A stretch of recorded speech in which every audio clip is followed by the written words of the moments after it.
started, he can, comes, logs in, he can log in. Call a meeting to order. And if you rise to state the pledge to the flag. I pledge allegiance to the flag of the United States of America and to the republic for which it stands, one nation, under God, indivisible, with liberty and justice.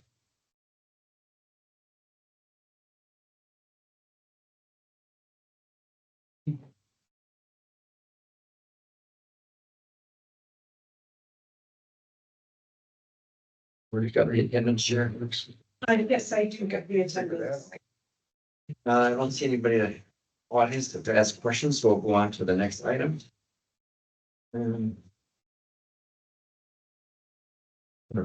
Okay, so item C4, approval of prior meeting minutes from July 8th, 2025. I move to approve. All second. All in favor? Aye. Opposed? Motion passes. Item D5, new hire and staffing update. I could kind of start this. Eric may jump in and kind of add some things if I forget anything here, but we did get approval to hire 3 additional staff for 2026. So we did interviews here about 3-ish weeks ago. We had a lot of good candidates. We had 8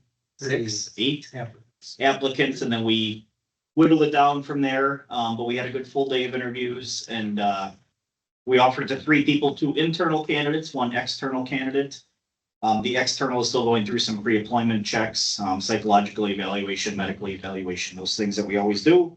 And then when those things are finished, we will get him spun up right around the first of the year. So that'll get our staffing up by 1 person each crew going into next year. So the people that we did not offer full-time positions to, we did offer some of those individuals part-time jobs.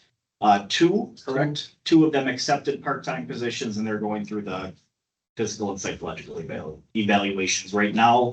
And then they will start as part-time employees, which will help replace the 2 part-timers that were moving to full-time. So that'll put our daily staffing next year at 9 is our maximum number, and 7 will be our minimum. The goal is with the part-time people, I want to try to keep staffing at 90% of the time. That's what we're going to try to do. So we'll see how that goes. We'll rely on the part-timers a lot to fill those spots. Are any of those interns?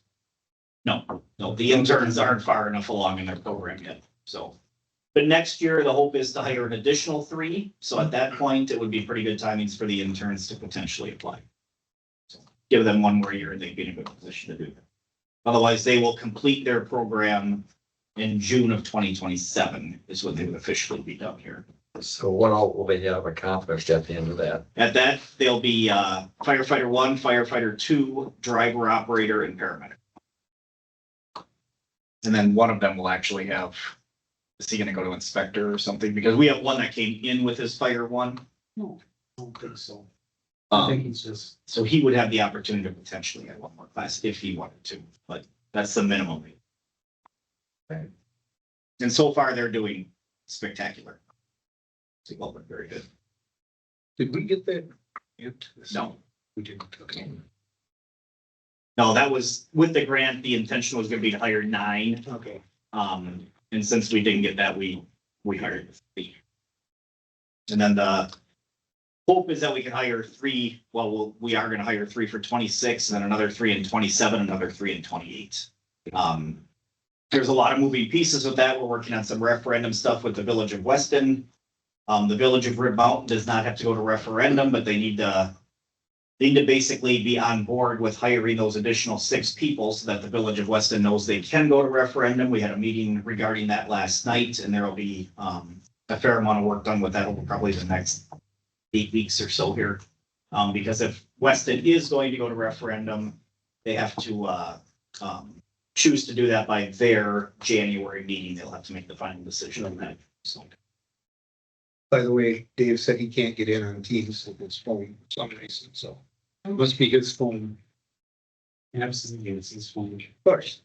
Probably got an iPhone. 100%. Not, he doesn't have an iPhone, he definitely has an Android. So next year, will we have the opportunity to apply for that grant again? We could. I would say it's extremely unlikely that we'll be successful, but Well, you won't get it if you don't apply. it's an incredible amount of work to apply for it, yeah. We got nothing else to do. You can just brush off the old one and change some stuff. I mean, we probably will. The issue is gonna be that is if Weston already ran a referendum for the money, they're gonna say, well, you already have the money, you don't need this money. So it would be extremely unlikely that we would be successful.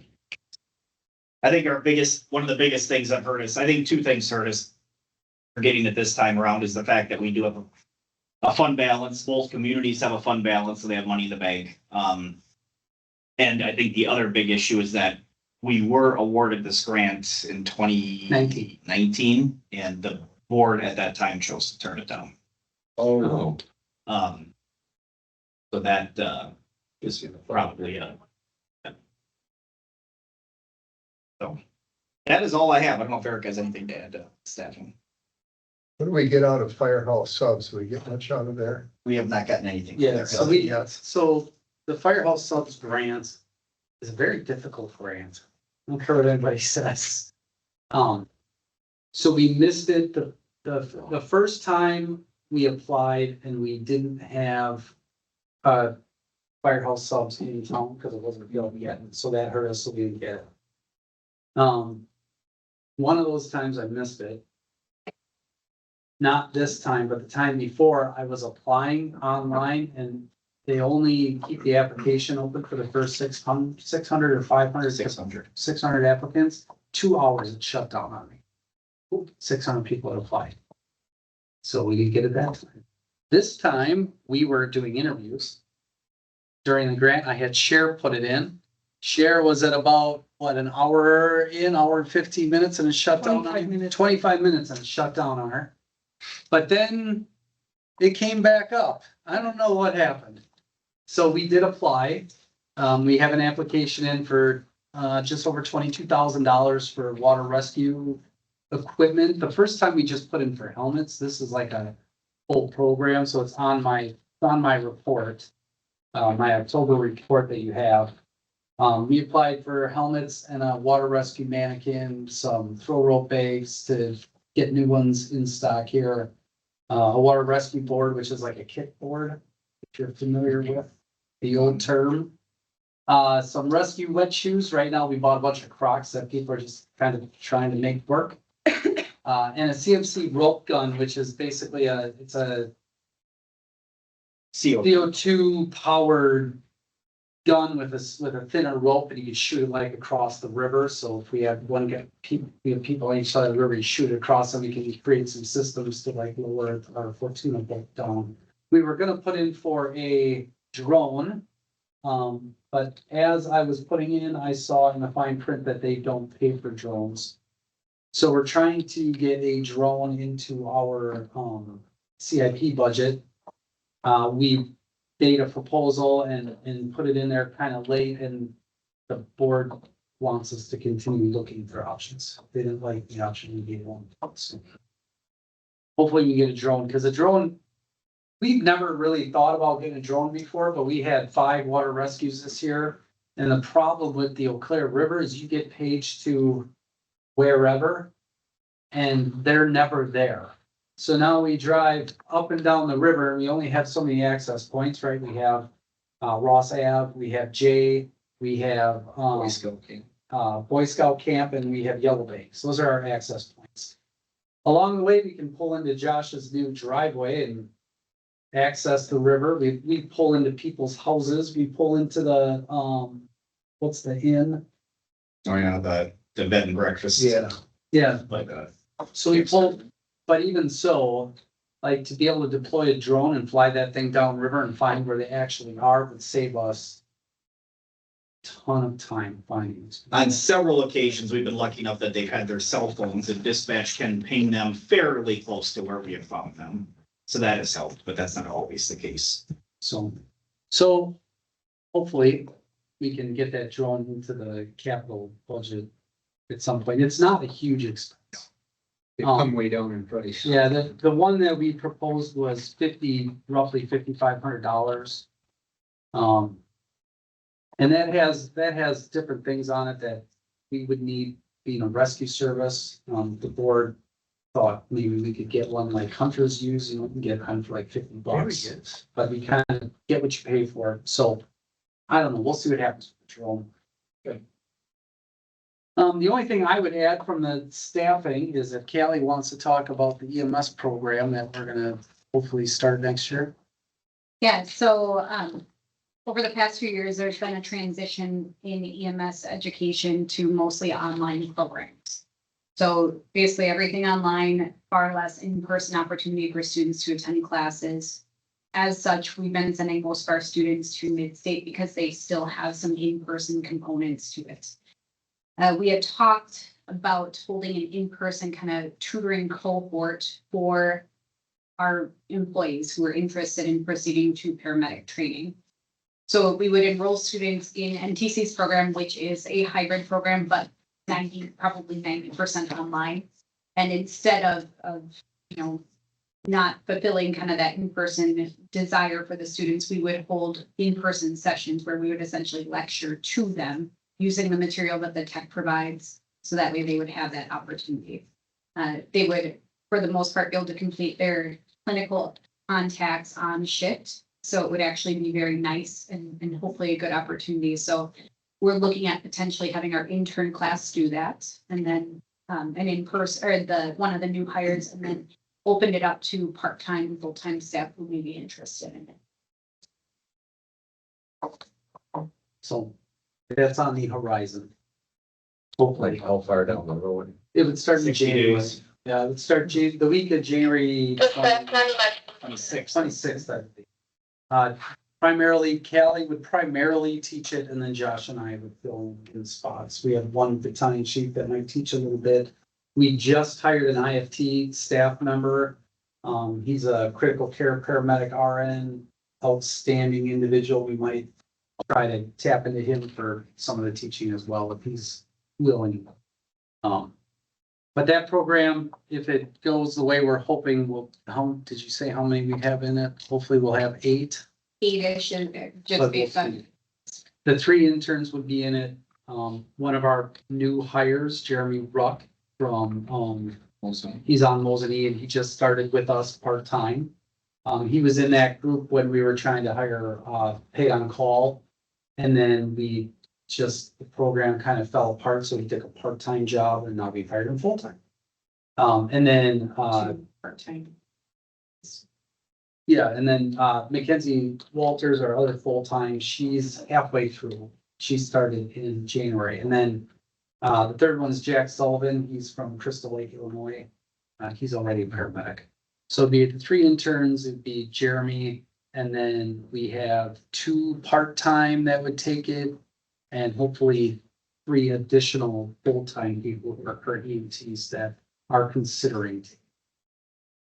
So it could be a pretty good class depending on, there's a lot of things that have to fall into place for that to happen. Let me see. Thank you. Let's see, for the number 6, report from fire chief. I don't have a lot to add other than what we've already talked about. We do have an approved budget for 2026.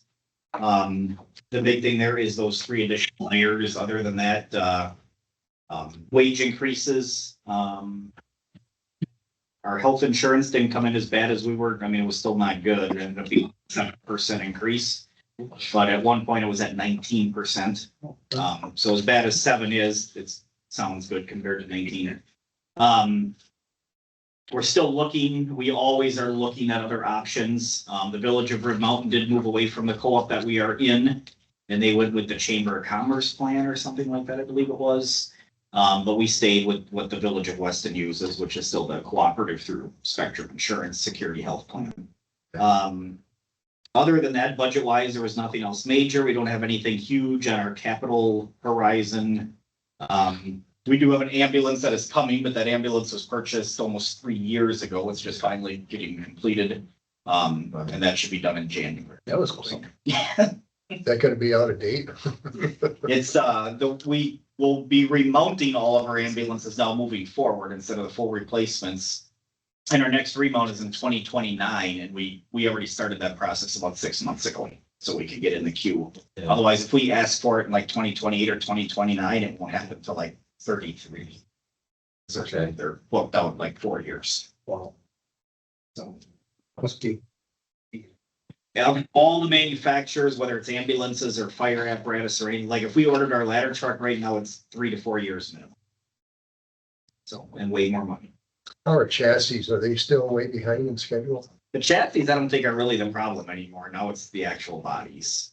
I think they struggle to find the skilled labor that they need to do that kind of work. So, It does depend a little bit on the chassis. Most ambulances have like a 450 or a 550 on it. Where we struggled with, our inner facilities, we had a 350 and Ford stopped making the 350. So, I mean, we found a 350 that, I mean, I don't know how long Pownasol had it on his lot. I'm not sure. Like in 2020, he bought up a bunch of 350s or something.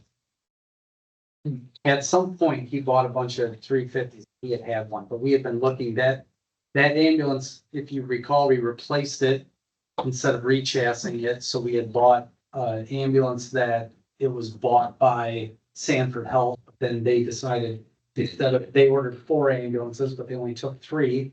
So it was available like on short notice. So we bought that one and we ran it for about a year when we were getting to the point where we were talking about selling the old inner facility because we just couldn't find a chassis for it. And then we started shopping a little bit more. We found a chassis and rechassied it. So we sold the one that we bought for Sanford and we got a good price on it. So like the ambulances we're buying are almost at a zero cost to the municipalities because we have most. Yeah, the re-chassis is saving a lot of money as we do that moving forward. I mean, ambulances are between 3 and 350 now, and re-chassis can vary a lot depending on how you do them, but they're, the way we're gonna do them, we're gonna be right around 125, 150. So it'll save us a couple $100,000 for every truck. The stewards of the taxpayers' dollars. And it works well. I mean, that one with, the last one that we had did has been fine. It's not like it's new. People have been doing that for a while.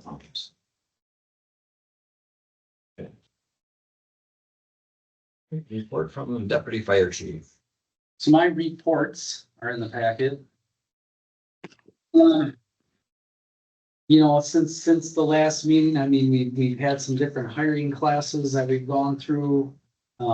We had the paid on call program that didn't work out, but we have 1 paid on call person still. The other 2 ended up taking part-time. Of those, like I alluded to earlier, one of them got hired full-time. The other one he's finishing firefighter 1 right now, so he'll be coming on as a full part-time member here pretty quickly. And he was hired back in March or something. So, our run volume is staying pretty consistent. I mean, right now we're projected, we're gonna be about 100 EMS runs down, but that's normal. Our EMS, our 911 can vary 100, 150 calls a year, kind of. Our fire calls are way up, but our fire calls are way up because we're running the rescue on EMS calls more frequently. And next year, we're gonna see another potential jump because with our staffing, we're gonna have an engine staff here, where right now we don't have an engine staff. Our current staffing model, we have 3 people here or 2 people here in Redmont. So we only have enough to staff an ambulance. Next year, we'll have 4 in Redmont, so we'll have 2 people staffing an ambulance and 2 on a fire truck.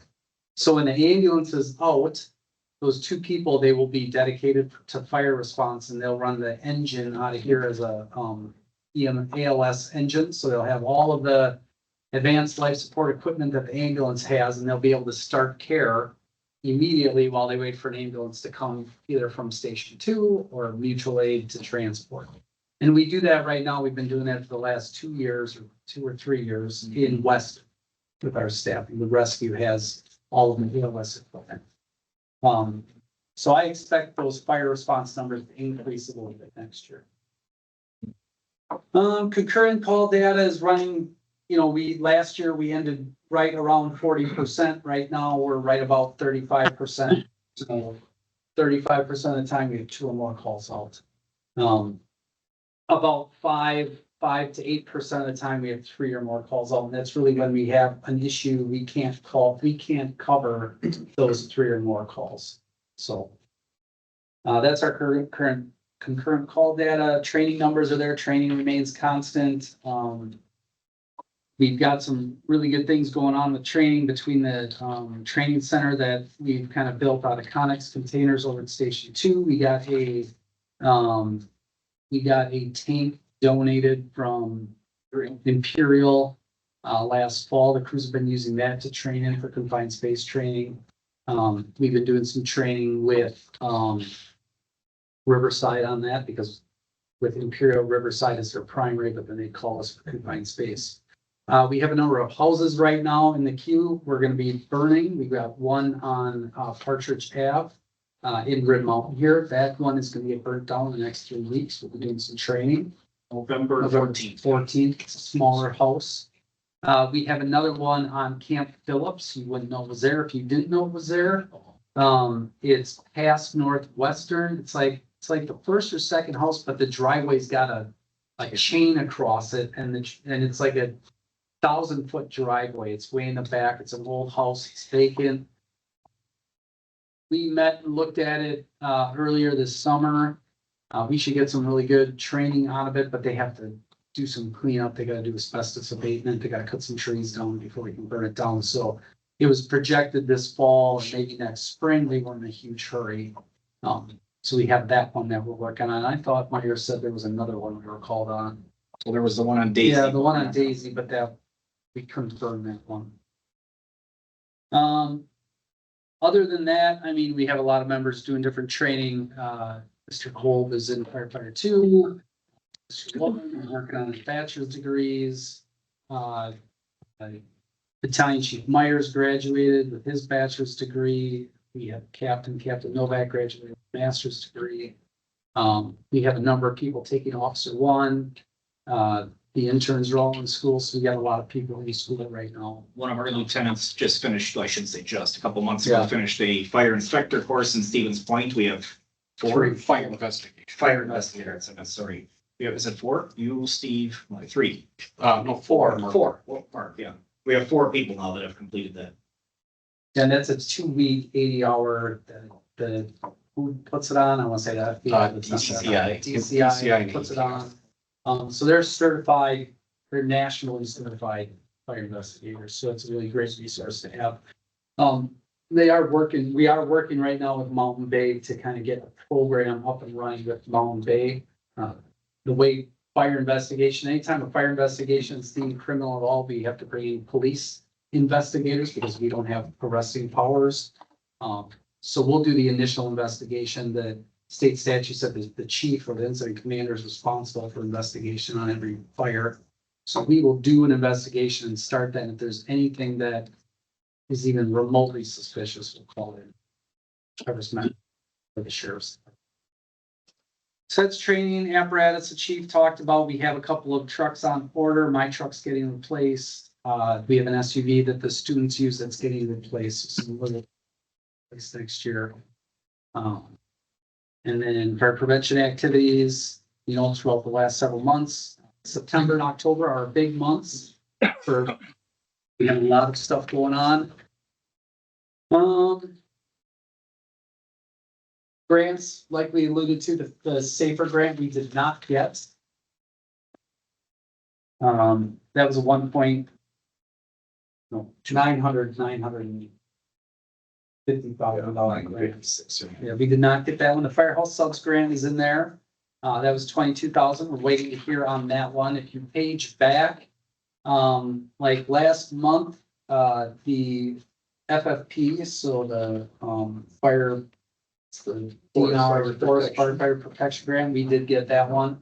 And we pretty much everybody who puts in, we get, but the last several years, they've denied anything with UTVs, and we've been putting in for a set of UTV tracks for the last 3 years so that we can outfit one of our UTVs with tracks.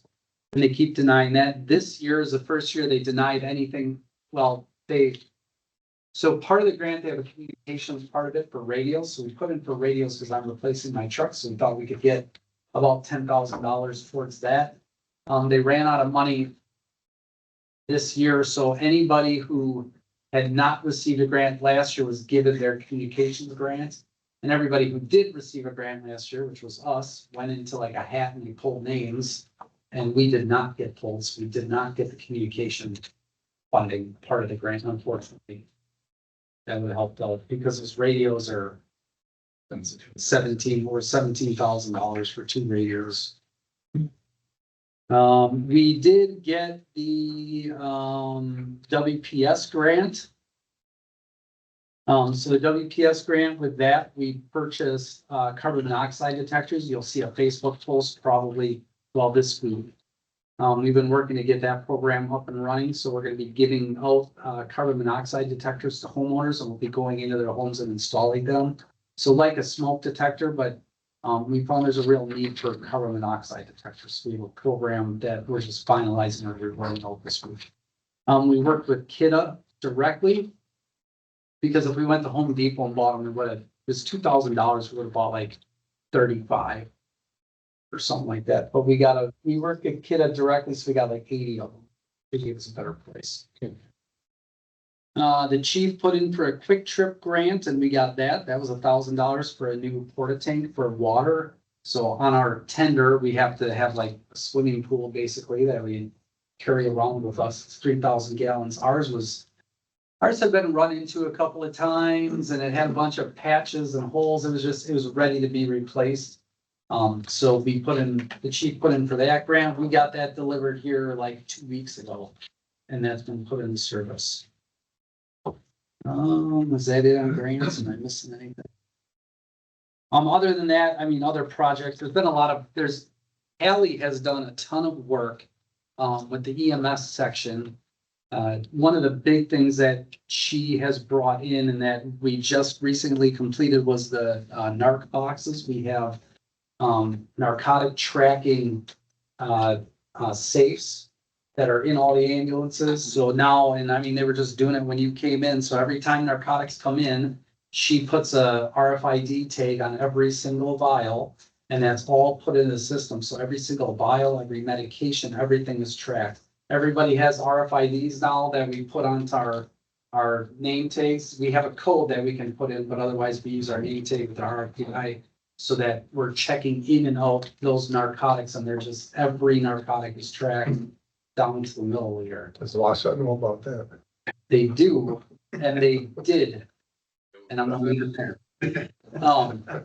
So that's been a great program. Kelly worked on that for like 6 months or something. It was a long time. So that was a great program. What else have you done? Optimum IQ. We rolled out our protocol app in our new center. Yeah, you want to talk about the protocol app? Yeah, so we did a complete revision of our protocols, really working with our medical directors and making sure we were kind of on the cusp of EMS, like what we can do. How can we stretch every single, level of EMS to the top of their scope of practice. And with that, we also rolled out a new protocol app that's really nice in that it really cuts back on some of the cognitive load that providers have on calls. It helps us calculate medication dosages. It helps us track interventions. It can hopefully soon communicate with our documentation system so that we're documenting something. Before we just basically had a PDF version of all of our written protocols, but this is much more than that now. Simple things like if you're on a call and it's a poisoning or overdose, there's a feature that I can put in there that it links the phone call to poison control or to the hospitals and simple things like that hopefully I've used MX has helped immensely with certain things like calculating medication dosages and stuff. But I think as we continue to use them more, it'll expand more and more. So yeah. So we're very fortunate that we have Kelly and Kelly's doing all that work. I think operationally, we're in a really good spot. And other than that, if you have any questions, I would try to answer. I've got a question on EMS. You get a call, med rolls, You get there and the patient says, I'm okay, I don't want to go anywhere. They still get billed? Do you get any They- revenue? Not if in that exact scenario where they say, I didn't call 911, I don't need an ambulance, no, they don't get a bill. Now, if they say, I'm okay, but can you take a look at me? And we do an assessment, we check a blood sugar, then they do get a bill. They still say, I don't wanna go, I'm fine, but we do bill that. So anytime we do any skill, any assessment, we check a blood pressure, we do a blood sugar. And the more skills we do, the more they will get billed. So a typical higher end bill of a patient we don't transport would be like a diabetic, where we show up, we start an IV, we give diabetic medication, we get their level of consciousness back, they're alert, they don't want to go, so we stop the IV, and then they will get a bigger bill. You had mentioned the budget was approved. What is the total budget for 2026? I believe it is $3,226,000. Double check. I believe it was three. We're at 25. 2.6. 3.6. I don't believe so. I have to double check.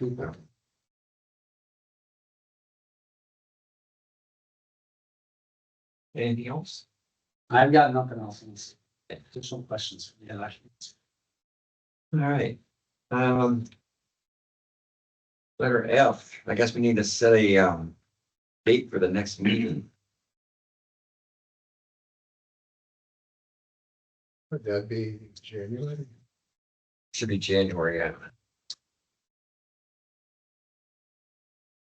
January 13th would be the second Tuesday.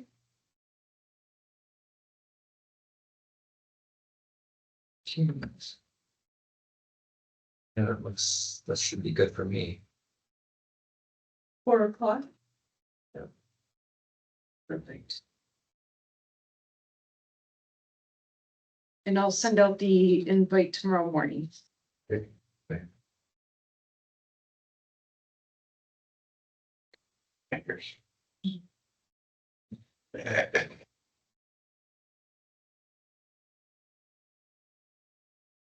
Any of the commissioners, have anything additional or questions? Negative. I'd just like to say that the graphs that we get, you, Eric, they're very helpful. Really nice to see in color what's happening. I'm glad they're working out. If there's ever any more data that you want to see, I can add data. I appreciate getting them every month too. Yeah, that's very nice. That makes it a lot easier to see what's going on. If you notice when I send those out, I blind CC the commission because there's a room issue. That's why I do that. That's just if you had any questions, why you'll see I send it out to the officer group now. I started doing that a couple months ago, but you're all blind CC because of that common issue. So we're almost a third of our calls, or at least 2 calls at a time. Absolutely. Pretty common. I listen a lot on the ham radio to the frequency and Yeah. paging you guys out left and right. I didn't think it would have been that hard. Yeah, and I mean, that's one of the reasons that we've been really pushing. I mean, Josh and I have been pushing for staffing for 3 years. And that's why we put in for the Silver Grant, because we really need 9. I mean, we need to get there. So 3 a year will get us there. But once we get to 9, I think we figure at 9, we'll be able to cover an engine out of each station and 3 ambulances. At 9, or at the 9 new firefighters, which would bring us up to 12. See 11 would be.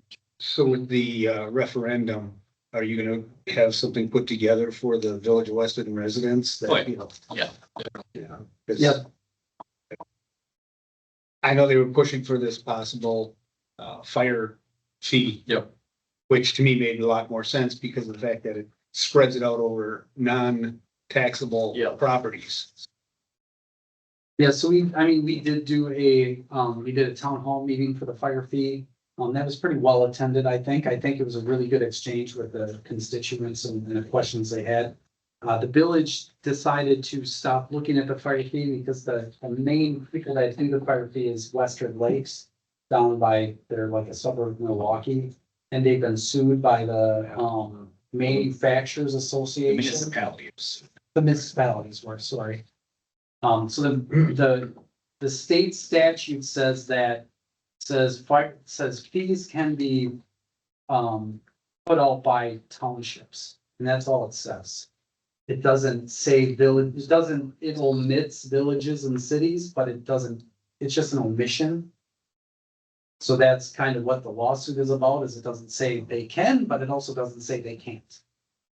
So that's being legislated, so the village more Two or different less has, villages. the village of Weston has tabled it. Yeah. And then the discussion has been whether or not the village of Weston decides to go to referendum, of what that looks like. We don't even know what the ask is gonna be, or what it looks like, or how much, or we have no idea at this point. Still very early. It's not early, time constrained, Yeah. early to make those decisions. Yeah, there'll be a lot going on the next 2 months with that. Thanks.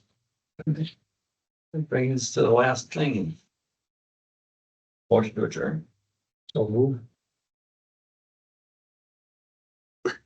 Hey, Who's got that one? All in favor? Aye. No, okay, we're good. Great, thank you, everyone. Thank you. Thanks, Dave. Thank you. He's in. Well. That's what he texted me back. We should have enough. Oh, yeah, just if you can write it, click on it. You can see it. Change the date. Till we beat. You might see there's a. Okay. We meet again. No, we need to get. Take care, Jim. See you, Jim. So the next, we'll have another board. Yeah.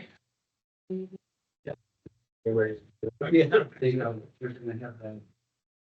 And So, whatever. Oh, I mean, maybe we don't have another board, but we're gonna have that. Yeah, it's tight. Yeah.